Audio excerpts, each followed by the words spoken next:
أعوذ بالله من الشيطان الرجيم. بسم الله الرحمن الرحيم. ألف لام ميم. الله پاک خا علم ده په معنا د دې حروفو.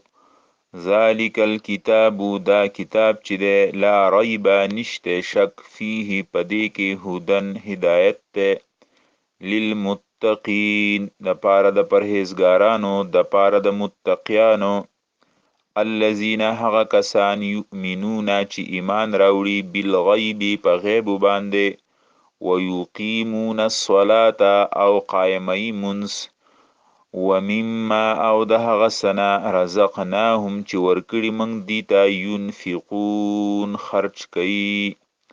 والذین او هغه کسان یؤمنون چې ایمان راوړي بیما په هغه څه انزل چې نازل کړی شوي دي الیک تا ته وما او په هغه څه انزل چې نازل کړی شوي دي من قبلک مخکستانه وبالآخرة او په آخرت باندې هم یوقنون دی یقین لري.